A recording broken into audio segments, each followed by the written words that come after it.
good morning or afternoon or early morning, evening, whatever it is when you're watching this. I hope you are watching it. I think these are a good these are supposed to be an introduction to the material. I'll work out a few examples so that you can see it. Today we're going to talk about the actual calculation involved with calculus. That's where the name calculus comes from. At first it was impossible to estimate things like velocity, acceleration, and so on. But calculus gave a way to do this, the calculation rules. And today I'm going to talk about calculus rules. You can take that however you want. So this is in your book on page 858. There are 6 total rules that they give. There are a few more. Before I actually do that, though, I want to show you something about cross product. If we take 3 vectors, say 1, 2, 3, and 4, 5, 6, and you want a vector that is mutually perpendicular to these two, these are in 3 dimensions, and the cross product does it for you. It is a way of finding vector that is perpendicular to these two. Not only that, these two determine the sides of a parallelogram in 3-dimensional space, and the length of this is the measure, the area of that parallelogram. And this is the way we did it. You take the 3 coordinate vectors, I, J, K, put 1, 2, 3 here, 4, 5, 6 here, and then you compute the pseudo-determinant. This is a determinant-like thing. So the first entry, the I entry, expanding by the first row, would be I times 12 minus 15. The second entry would be the negative of what we get by looking at the determinant 1, 3, 4, 6. So that's 6 minus 12 is minus 6. So altogether, we're going to get plus 6 there. And the k again will be plus, and it will be the determinant 1, 2, 4, 5. So 5 minus 8 minus 3. There is the vector that we want, minus 3, 6, minus 3. This is a vector perpendicular to these two, and the length of this is the area of the parallelogram determined by those vectors. What I wanted to show you is that the same situation works in higher dimensions and in any dimension. So if you were going to do this in R4,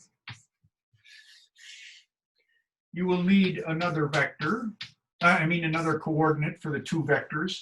Not only that, this cross product doesn't work on just 2 vectors in R4.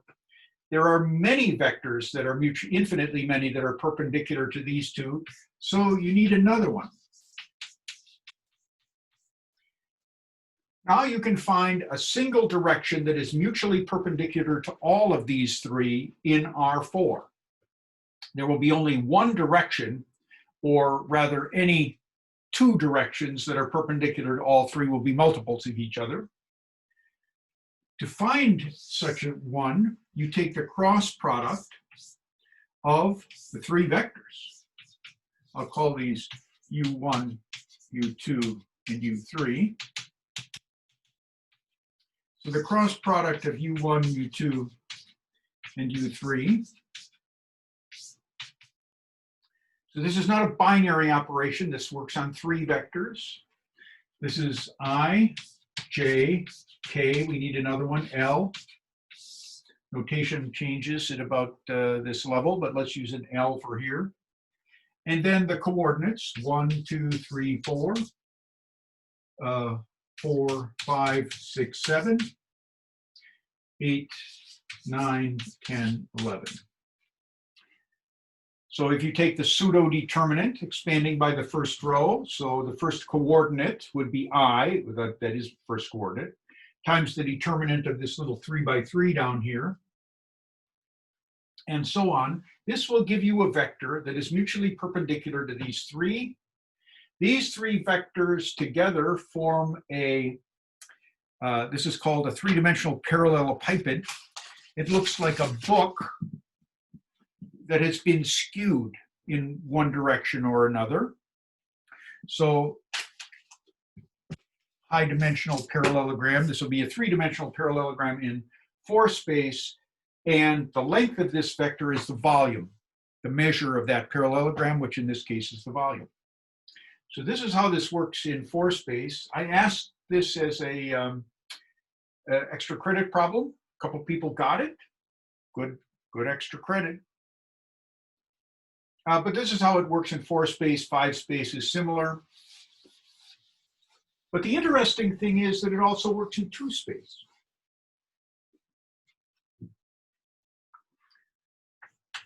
So in R3, if you look at the number of vectors that you need to take the cross product, you need 2 vectors in R3. You need 3 vectors in R4. In R5, cross product works on 4 vectors. So in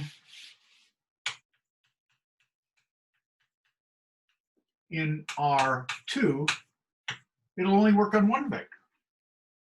So this makes sense in a way. If you're given a vector like u is 2, 3, then there is a single direction that is perpendicular to this, and any vector that is perpendicular to this one will be a multiple of that direction.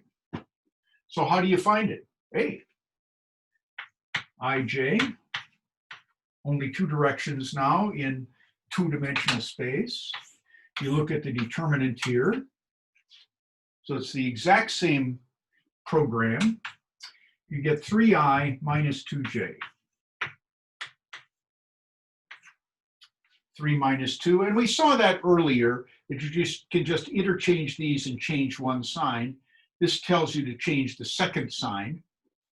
So this is what we've seen before in a way, but I wanted to point out that this forms part of a pattern of taking determinants or taking cross products in any dimension. And we're going to actually use this when we look at the fundamental theorem of calculus in higher dimensions. We'll only look at it in 2 and 3 dimensions. Hopefully you've already seen it in 1 dimension. Lord, let it be so. But we're going to look at it in 2 and 3 dimensions, and it gets complicated. And so looking at it in 2 dimensions is 1 degree less complication than in 3 dimensions. And we'll use this information there. Okay, let's take a look at some of the calculus rules. They have to do with vector functions. Each vector function must be differentiable, meaning that its coordinate functions, here t is the x coordinate function and t squared is the y coordinate function. Over here, e to the t is the x coordinate function. T cubed is the y coordinate function or the x2 coordinate function. I'll use this particular constant for examples. And we'll just go through the rules. There's the addition rule that would say that if you take R1 of t and add it to R2 of t, so you add the functions first and then you take the derivative. In 1 dimension, this is R prime of t plus R2 prime of t. And this is exactly the way it works with vector value functions. It works exactly the same way. And an example might be this. So we look at R1 of t, t squared. We add that to e to the t, t cubed. This means you do the addition before you take the derivative. So we get t plus e to the t, t squared plus t cubed. The derivative of that, we define the derivative of that to be the derivative of each component separately, the x prime comma the y prime, 1 plus e to the t and 2t plus 3t squared. On the other side of the equation is t squared prime plus e to the t, t cubed prime. This is the equality we're trying to check out. On the right-hand side, then, what you get is 1, 2t, plus e to the t, 3t squared. Adding these together, you get 1 plus e to the t, 2t plus 3t squared. And with a little luck, that's everything. That's exactly what we got on the other side. So this equals this. And the general proof of this, if I wanted to prove it in general, the general proof goes exactly like that. So this is the addition rule of vector-valued functions or space curves. There's a scalar multiplication rule. It says if you take a constant times a vector-valued function and then take the derivative, this is the same thing as that constant times the derivative. So looking at it up here with these functions as an example, this is true in general, but as an example, that would say you take the constant 4 and you multiply by t squared. And now you want to take the derivative of that. This means you do the scalar multiplication first. So this is 4t squared. Take the derivative, and you get 4 and 8t. Over here on the other side, checking the equality, 4 times the derivative of tt squared. So this time you take tt squared, take the derivative first. So this is 4 times 1 2t, and multiplying it out, you get 4 8t. And hopefully this is exactly the same as you got on the other side. So these two rules are the same as they are in one dimension. These are really easy, really easy. Why are you spending? Just making sure we understand this, Snow. Just making sure it's just fine. It's okay if stuff is easy. Okay. But this is how it goes. So we want to make sure that we know how these rules work. I wanted to show you how the proofs go, at least via these examples. I also wanted to show you that this says that the process of taking derivative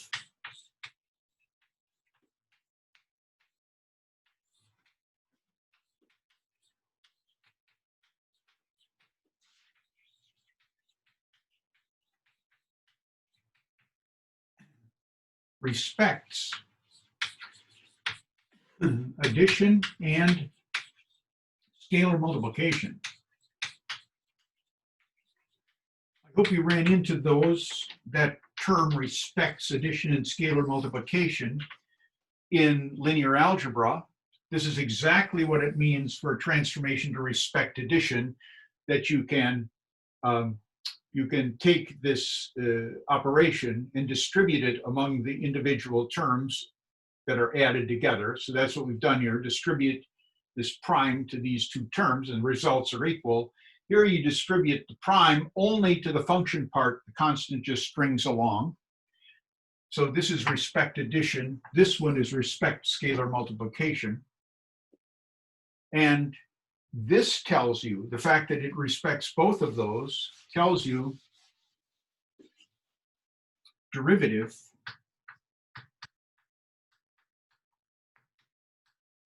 is a linear transformation.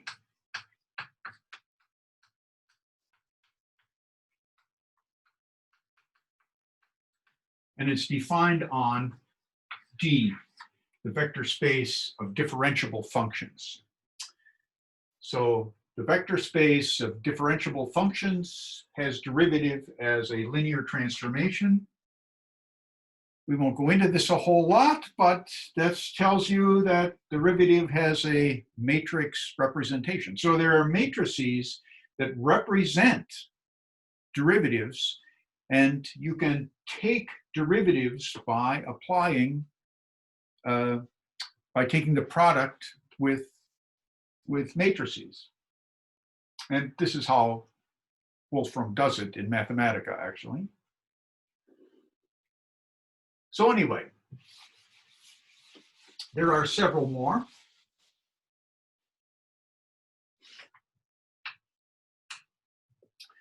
Addition, scalar multiplication. If you take a function like f of t equals, let's say sine t, this is just a real valued function, but I could multiply f of t times, say, r1 of t. This is a vector. So this is a scalar function. This is just a function of numbers. This is a vector valued function, meaning you get a vector output. And there's something like a product rule here. So this will be f prime of t times r1 of t plus f of t times r1 prime of t. So here I indicated these vector quantities to distinguish them from f, which is just a regular function. So this is a product type rule of a scalar function and a vector valued function. It works the same as the regular product rule. Derivative of the first times the second plus the first times the derivative of the second.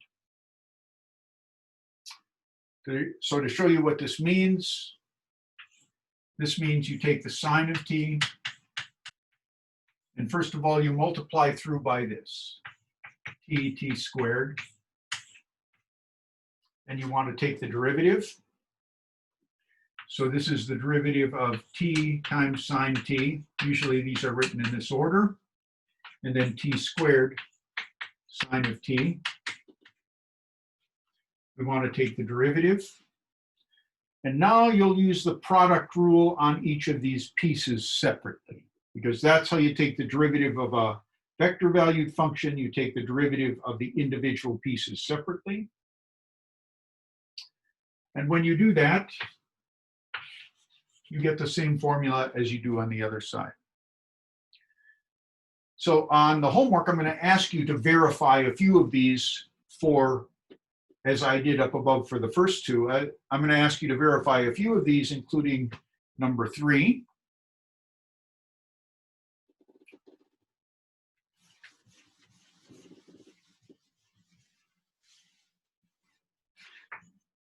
Number 4 is the dot product.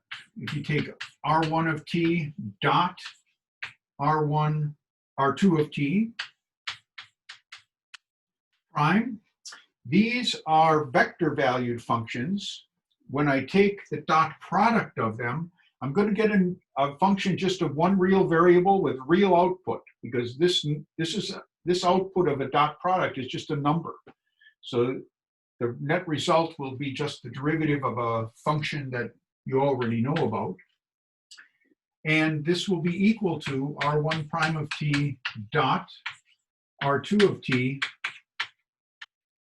Again, just a number comes out, or a function just of time, a real valued function just of t, plus r1 of t dot product with r2 prime of t.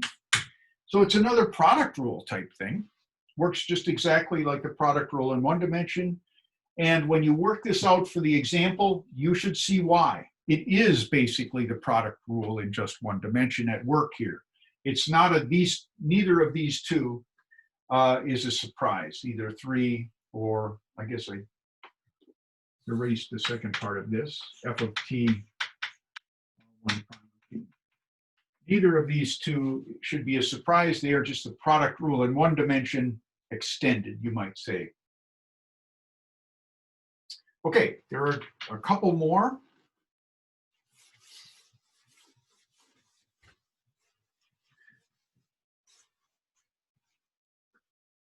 The next one is the most complicated. And it is if you take r1 of t cross R2 of t, and then take the derivative of this. Now this, when we take the cross product of these two, we're going to get another vector valued function. So this is a vector valued function on the left-hand side, taking the derivative. And this will be R1 prime of t cross R2 of t plus R1 of t cross R2 prime of t. Now in the last one, when this was a dot product rather than a cross product, if this is a dot product, it looks like you get the same formula just with dot, and you do, but the order of multiplication here with dot product doesn't matter. R1 of t dot R2 of prime of t is the same as R2 prime of t dot R1 of t. Order doesn't matter, but in cross product, order matters. You will change a sign if you take the cross product of these terms in reverse order. So it's important, the order is important in the cross product term.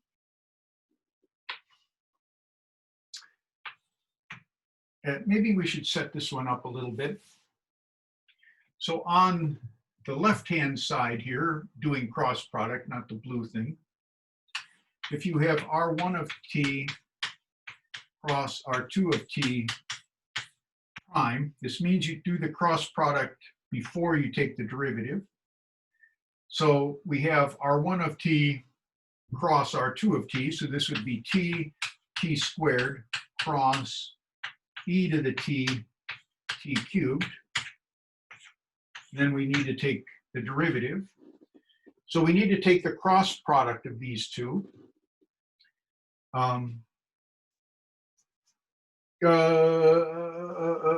This doesn't work with my example. We only, this is a two-dimensional example, so we need to do just R1 prime of t if it's in R2 like we did. You need two vectors in 3 space to take the derivative. So this would be, you write down I and j, and then you write down t squared. This is how you take the cross product in 2 dimensions. And so, and then we'll need to take the derivative of this. So this will be, the I value will be t squared. The j value will be minus t, take the derivative. And then we'll get 2t minus 1.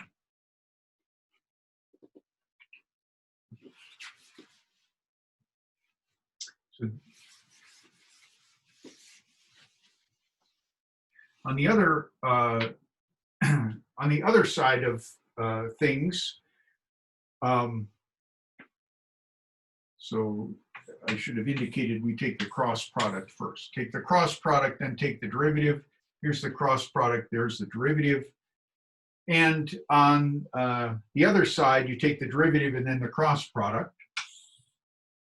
So take the derivative of t squared first, and then take the cross product. So this is 1, 2t, taking the derivative. Then you need to take the cross product. And if you do that, you will get minus 1, 2t, the same thing that you got over here. So at least in 2 dimensions, this works. And if you look at the 3-dimensional proof, it uses the 2-dimensional result 3 times. So the 3-dimensional one is a mess, but it ends up to be just 3 cases of the 2-dimensional one. The way to prove this in general is using the technique called mathematical induction. I hope you've seen mathematical induction. So we've got one more of these rules to look at, and that is the chain rule. If you take R1, but you don't plug in t, you plug in f of t, and then you take the derivative, this will be equal to R1 prime, this is a vector quantity, evaluated at f of t times, this is not a dot product, this is just a scalar, so this is just a multiple. So usually scalars are written on the other side, but I'll write it this way. And it's multiplied by the derivative of what's inside f prime of t. So the derivative of the outside function evaluated at the inside, do not fiddle with the middle. Once you're done with that process, then times the derivative of the inside function. So evaluating this for r's, we would want to take r1 of the sine of t, and then we'll want to take the derivative of that. So this means you plug in sine whenever you have a t in the r1 formula. So this is sine of t, and then sine squared of t. Then we need to take the derivative of that. So here you get the cosine of t. This is a one-dimensional chain rule. So this is 2 sine of t times the derivative of sine, which is cosine of t. So here we use the one-dimensional chain rule in order to get this formula. On the other side, the one we're checking, we want to take the derivative of r1, but plug in f of t, and then multiply it by the derivative of f of t, which is sine of t, and we want to see if we get the same thing. So let's see what this is. R1 prime of t is just 1 to t. So if we plug sine of t into that, we get 1, and then 2 sine of t. Plugging in sine t whenever we have a t and it's only there. And that has to be, I didn't take the derivative of sine correctly here. And that needs to be multiplied by the derivative of sine, which is cosine. When we multiply through, we get cosine of t, and then 2 sine t, cosine of t. Hopefully it's the same thing. So these are the 6 derivative rules for multivariable calculus. They're important for us, and we use them occasionally at first, and then when we do integration, we'll use them a lot. Let me end by saying the one place we already used it is when we looked at the t of t function. This was a unit vector, happened to be the tangent direction, and I noticed that t of t dot t of t is always 1, because t of t is a unit vector.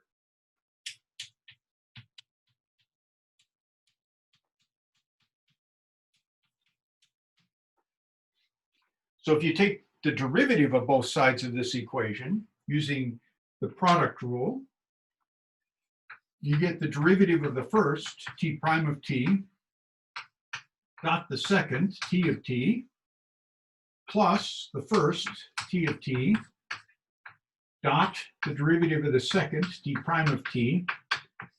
And that will be equal to 0, the derivative of 1 being 0. Dot product is commutative, so this term is equal to this term. So this tells you that t of t dot t prime of t is 0. And this is how you know that the derivative of t is orthogonal to t. Because the dot product of the two is 0 tells you that those two vector quantities are normal to each other, they're perpendicular to each other. And this allowed us then to define an easy definition of n of t to be t prime of t divided by the length of t prime of t of the norm of t prime of t. This is a unit vector. It points in the direction of t prime, and hence it points perpendicular to t. It's enough for today. Might be too much. See you Monday.